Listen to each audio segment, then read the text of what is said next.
Hello साथीहरू, हजुरहरूलाई स्वागत छ पीके टेल्समा। र आज म दुईटा भूतको कथाहरू लिएर आएको छु। हजुरहरूले हाम्रो च्यानललाई सब्स्क्राइब गर्नुभएको छैन भने सब्स्क्राइब गरिदिनु होला र सब्स्क्राइबरहरूले यो भिडियोलाई लाइक र सेयर गर्न नबिर्सिनु होला। ल बढौँ अब हाम्रो पहिलो कथातर्फ। मलाई लाग्थ्यो कि यो एउटा कथा मात्र हो, जुन चाहिँ मेरो हजुरआमाले मलाई म बच्चा हुँदा मलाई तर्साउन भन्ने गर्नुहुन्थ्यो। म अलिक ठुलो भएपछि मलाई याद छ उहाँलाई क्यान्सर थियो र उहाँ यो क्यान्सरसँग लड्न एकदम सङ्घर्ष गर्नु भइरहेको थियो। तर उहाँले मलाई यो कथा भन्नुभएको 2 वर्षपछि उहाँ बित्नुभयो। म सानो हुँदा एक साँझ म मेरो हजुरबा र हजुरआमासँग बसिरहेको थिएँ। मलाई त्यहाँ मेरो आमा बुवाले छोडिदिनु भएको थियो। हामी त्यहाँ टिभी हेर्दै थियौँ, जुन चाहिँ किचनमा थियो। मलाई टिभी हेर्दा हेर्दै हाई आउन थाल्यो र हजुरआमाले बुझ्नुभयो कि मलाई निन्द्रा लागिरहेको छ। त्यसपछि हजुरबाले मलाई बोकेर माथि कोठासम्म लानुभयो। हजुरआमाले मलाई ओढ्नी उडाइदिनु भयो र उहाँले राम्ररी सुत है भन्नुभयो। मलाई याद छ त्यसपछि मेरो कोठाको झ्यालमा रुखको हाँगा ठोकिएर आवाज आयो र म त्यो सुनेर आत्तिएँ र म रुन लागिसकेको थिएँ। तर त्यति बेला हजुरआमाले मलाई सम्झाउनु भयो अनि चिन्ता गर्नु पर्दैन, यो हावाले भएको हो भन्नुभयो। उहाँको अनुहार हेर्दा उहाँले केही सम्झिनु भयो जस्तो लाग्यो अनि उहाँले मलाई हेरेर भन्नुभयो, मैले तिमीलाई त्यो सल्लाहको जङ्गलको बोक्सीको बारेमा भनेको छैन है?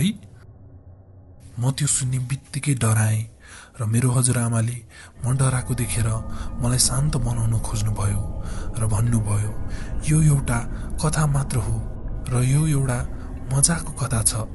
तिमी जस्तो बच्चाहरूले यो सुन्नुपर्छ, योबाट ज्ञान लिनुपर्छ, जस्तै कि त्यो खरायो र कछुवाको कथा। मैले बिस्तारै टाउको हल्लाएँ र उहाँले यसमा डराउनु पर्ने केही छैन भन्नुभयो। मैले कथा सुन्नु अगाडि आफ्नो ओढनीलाई कसेर पक्रिएँ र मलाई डरले त्यो कहानी सुन्नै मन थिएन। उहाँले कथा सुरु गर्नुभयो र भन्नुभयो, यो धेरै पहिलाको कुरा हो। एउटा बुढी मान्छे थियो जसले चाहिँ बच्चाहरूलाई एकदम माया गर्थ्यो र उसले सबै बच्चाहरूलाई घरमा आफैले बनाएको मिठाई दिने गर्थ्यो र त्यहाँको सब मान्छेहरूले पनि त्यो बुढीलाई चिन्थे। त्यो बुढीले बच्चाहरूलाई दिन थरी थरीको मिठाई बनाउने गर्थे। हुँदा हुँदा मान्छेहरूले त्यो बुढीमाथि शङ्का गर्न थाले। जब त्यहाँ बच्चाहरू हराउन थाले, बच्चा हराउने त्यति बेला सामान्य थियो। त्यति बेला त बच्चाहरू नभई ठुला मान्छेहरू पनि हराउने गर्थे। जङ्गली जनावरहरूले जाडो मौसममा जङ्गल छेउमा हमला गर्ने गर्थे र धेरै मान्छेहरू त्यसरी हराउने गर्थे। एकचोटि जब एउटा बच्चा घर आएन, सबजना गाउँले मिलेर त्यो बुढीमाथि आरोप लगाए र जब त्यो मान्छेहरूले थाहा पाए कि त्यो बच्चा जङ्गलमा हराएको रहेछ र उसलाई जङ्गलमा जङ्गली बिरालोले हमला गरेर घाइते बनाएको रहेछ, त्यो सब थाहा पाए पनि त्यहाँको मान्छेहरूले त्यही बुढीलाई दोष लगाए र त्यो बुढीको घर जलाइदिए। त्यसपछि त्यो बुढीसँग एक झोला आफूले बनाएको मिठाई बाहेक अरू केही पनि थिएन। उसलाई त्यो गाउँबाट निकालेर जङ्गलतिर लखेटियो र त्यस्तो बुढी मान्छे धेरै उमेर भएको त्यस्तो जङ्गलमा बाँच्न सक्नु त सम्भवै थिएन। त्यो दिनपछि कतिले भन्न थाले कि जङ्गलमा बुढी मान्छेको छाया उभिएको देख्ने गर्छ र बच्चाहरूले पनि अजीब देखिने बुढी जङ्गलमा उनीहरूलाई मिठाई दिन बोलाउने गर्छे भन्न थाले। र हजुरआमाले मलाई हेर्दै भन्नुभयो, जब तिमीलाई कोही नचिन्ने मान्छेले जङ्गलमा बोलाउँछ, तिमी त्यसलाई वास्ता नगरी आफ्नो बाटो लाग, त्यसपछि त्यो आफै जान्छ र त्यस्तो बुढी तिमीले कहिले देख्यौ भने उसँग मिठाई पनि कहिले नलिनु भन्नुभयो। मलाई यो कहानी सुनेर डर लागिरहेको थियो, तर मैले यसलाई एउटा कहानी सोचेर बिर्सिन खोजिरहेको थिएँ। तर हजुरआमाले जुन किसिमले भन्नुभएको थियो मलाई यो साँच्चीकै हो जस्तो लागिरहेको थियो र उहाँले एकदम डरलाग्दो किसिमले पुरै कथा भन्नुभएको थियो। त्यसपछि उहाँले मेरो निधारमा चुम्नुभयो र कोठामा सानो बत्ती बाल्दिएर जानुभयो। म त्यो रात झ्यालबाट बाहिर हेरिरहेको थिएँ। हावाले त्यहाँ रुखको हाँगाहरूलाई झ्यालसँग ठोक्काउँदै थियो। यो कहानी सुनेपछि खासै केही त भएन, तर त्यसको 5 वर्षपछि यो घटना मेरो जिन्दगीमा घट्यो। हजुरआमा बित्नु भइसकेको थियो। हजुरबा एक्लै हुनुहुन्थ्यो र उहाँ अलिअलि हिँड्न सक्नुहुन्थ्यो। त्यसैले म छुट्टीको बेला सधैँ उहाँलाई भेट्न जाने गर्थेँ। हामी त्यहाँ आगो ताप्दै टिभी हेर्दै बस्थ्यौँ। उहाँले आफ्नो जवानीको कुराहरू भन्नुहुन्थ्यो र उहाँले हजुरआमाको बारेमा पनि भन्नुहुन्थ्यो। एक रात उहाँले आगो बाल्न घर बाहिरबाट दाउरा बोकेर ल्याऊ भन्नुभयो। दाउरा त्यहाँ काटेर राखिसकेको थियो। मैले बाहिरबाट भित्र ल्याउनु मात्र पर्ने थियो। घरभित्र त न्यानो नै थियो, तर घर बाहिर एकदम जाडो थियो। त्यसैले मैले एउटा ज्याकेट लगाएर बाहिर दाउरा लिन गएँ। म घर पछाडि गएँ। करिब 15 मिटर पर त्यो दाउराहरू बाँधिएर राखिएको थियो। मैले 2 थान दाउरा बोकेँ र म घरभित्र फर्किन लागेको थिएँ। तर मैले त्यहाँ केही आवाज सुने। त्यो कोही बुढी मान्छेको जस्तो थियो, जुन चाहिँ कतै नजिकबाट आइरहेको थियो। मलाई त्यो आवाजले मेरो हजुरआमाको याद दिलायो। मैले त्यो आवाज जहाँबाट आइरहेको थियो त्यहाँतिर हेरेँ र मैले त्यहाँ एउटा बुढी मान्छे रुखको छेउमा उभिरहेको देखेँ। तर अँध्यारोको कारण कालो छाया जस्तो मात्र देखिरहेको थियो। त्यो बुढी मान्छेले मलाई आगो ताप्न दाउरा लगेको हो बाबु भनेर सोधिन्। मैले हो भने। मैले उहाँलाई तपाईँ हराउनु भएको हो? तपाईँ यति राति के गर्नु भएको? तपाईँलाई एकछिन यहाँ बस्न मन छ भने भित्र आउनु। नजिकै यहाँ अरू कुनै पनि घर छैन। तपाईँलाई जाडो लागेको छ भने आउनु आगो ताप्न भने। उहाँले हाँस्दै होइन पर्दैन, म आउँदिनँ भन्नुभयो र उहाँले भन्नुभयो कि मसँग एउटा यस्तो चिज छ जुनले तिमीलाई न्यानो बनाउनेछ। तिमीलाई मिठाई मनपर्छ भनेर सोध्नुभयो। त्यो सुन्ने बित्तिकै मेरो मुटु बन्द भएको जस्तो भयो। मलाई मेरो हजुरआमाले भन्नुभएको सल्लाहको जङ्गलको बोक्सीको कथा याद आयो। त्यो बुढीले मलाई मसँग थरी थरीको मिठाई छ, यहाँ आऊ, तिमीलाई कुन मनपर्छ लिऊ भन्दै हात हल्लाउन थाली। म केही नबोली त्यहाँबाट सुई सुई आफ्नो घरको कुनातिर गएँ र त्यहाँबाट दौडेर मेन ढोकामा पुगेँ। मैले दौडिँदै गर्दा मेन ढोका अगाडि एउटा दाउरा खसाएको थिएँ र त्यो मैले टिप्नलाई निहुरेको मात्रै थिएँ कि मैले त्यो बुढीलाई हाम्रो घरको कुनामा देखेँ। एकछिन अगाडि मैले रुखतिर देखेको मान्छे एक्कासी घर छेउमा कसरी आइपुग्यो त्यो देखेर मेरो सातो गयो।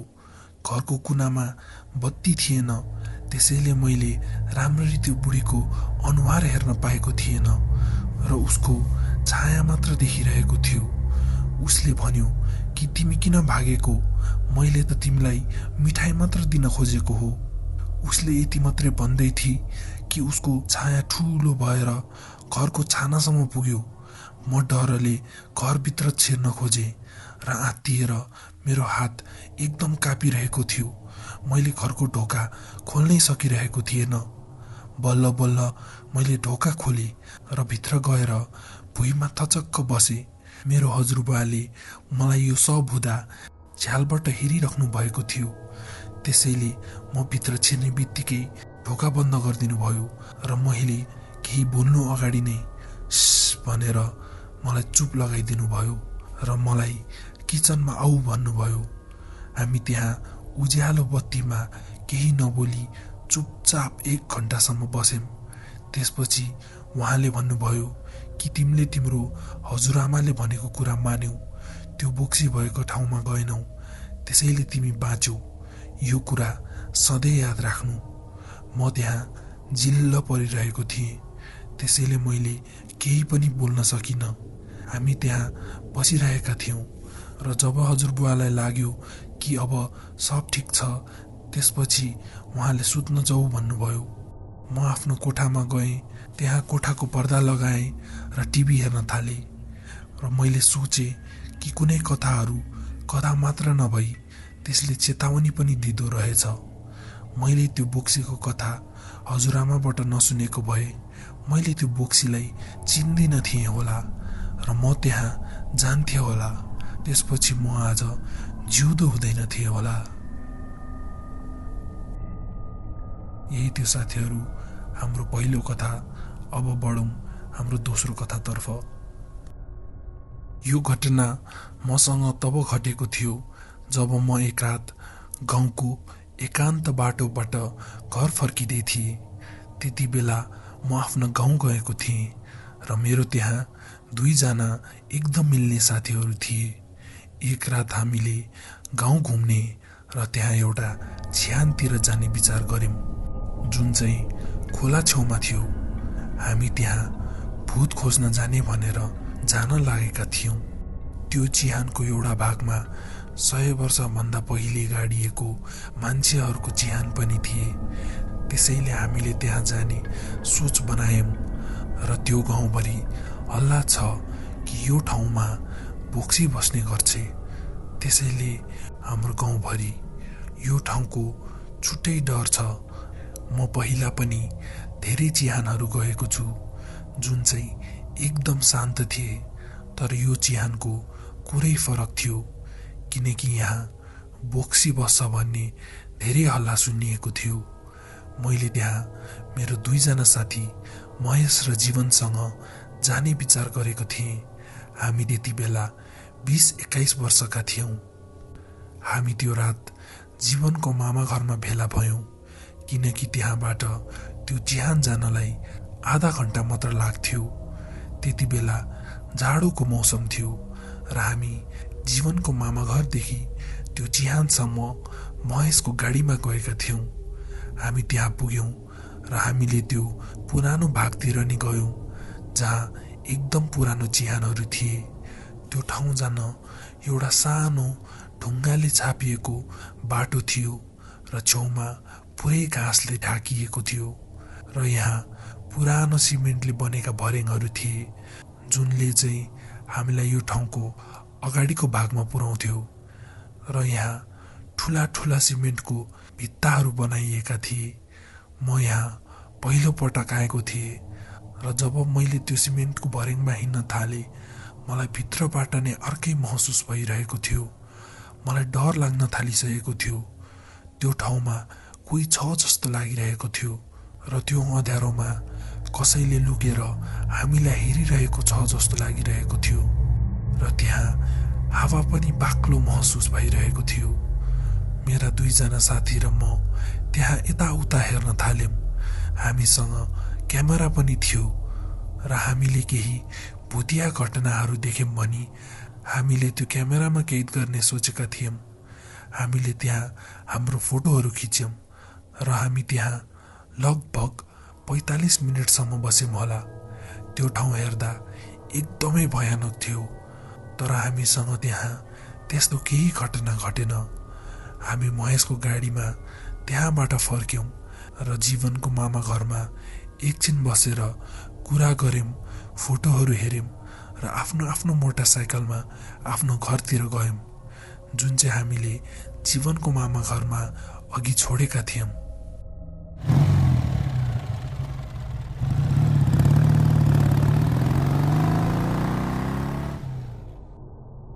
म एक्लै मेन रोडबाट घर जाँदै थिएँ र त्यो बाटो छेउमा हल्का जंगलहरू थिए, तर पछि गएर त्यो जंगल सकियो र अब बाटो छेउछाउमा पुरै खेत खलिहान थियो र 5-10 मिनटमा एउटा घर आइरहेको थियो।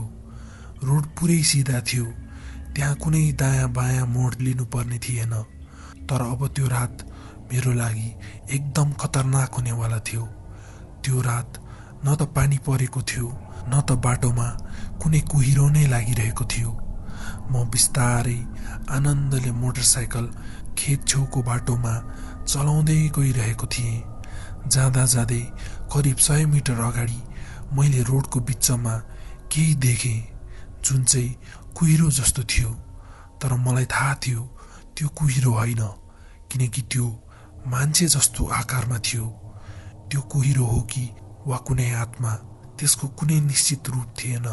मैले यति भन्न सक्छु कि मैले त्यहाँ त्यो कुहिरो मान्छेको आकारमा देखेँ, जुन चाहिँ लगभग 6 फुटको थियो। म त्यहाँ निकै तर्सेको थिएँ। मेरो डरले मुख खुल्ला भइसकेको थियो, मेरो हात जमिसकेको थियो।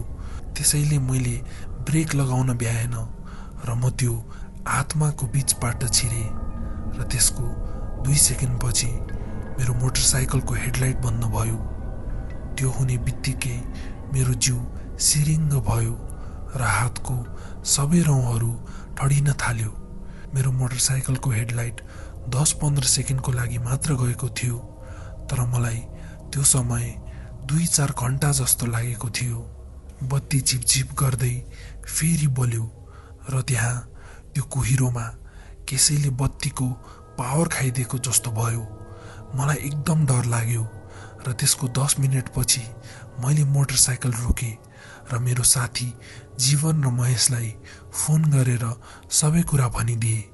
उनीहरू 2 जनाले नै मेरो कुरा पत्याए र मलाई भगवानको नाम जप्दै घर जाऊ भने र म त्यसरी नै घर गएँ।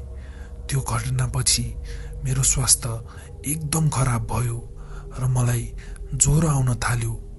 मैले औषधिहरू पनि खान थालेँ र त्यो घटनाको 1 हप्तापछि मलाई रगतको उल्टी भयो र त्यस्तो हुनासाथ मेरो 2 जना साथीहरूले मलाई गाउँको एउटा ठुलो बाबाका लगे। त्यो बाबालाई हामीले सबै कुरा भनिदियौँ र बाबाले भन्नुभयो कि तिमीले त्यो रात एउटा बुढी आइमाईको आत्मा देखेको रहेछौ, जुन चाहिँ हामी त्यो चिहानमा उसलाई गाडीको ठाउँमा गएर हामीले त्यहाँ छेडखानी गरेकोले एकदम रिसाएको रहेछ। त्यसपछि बाबाले एउटा ठुलो पूजा गरेर मलाई एउटा बुट्टी दिनुभयो।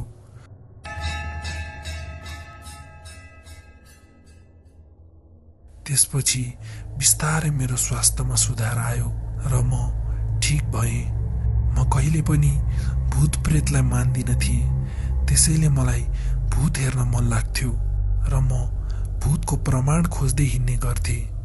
तर मसँग त्यस्तो घटना घटेपछि म भूत हुँदो रहेछ भन्ने विश्वास गर्छु र यस्तो मूर्खताको काम अब म जिन्दगीमा कहिले पनि गर्दिनँ। ल साथीहरू, यही थियो हाम्रो दोस्रो कथा। हजुरहरूलाई कस्तो लाग्यो र हजुरहरूलाई यस्तै मनगढक कहानीहरू सुन्न मन लाग्छ भने हाम्रो च्यानल पिके टेल्सलाई सब्सक्राइब गरिदिनुहोला। धन्यवाद।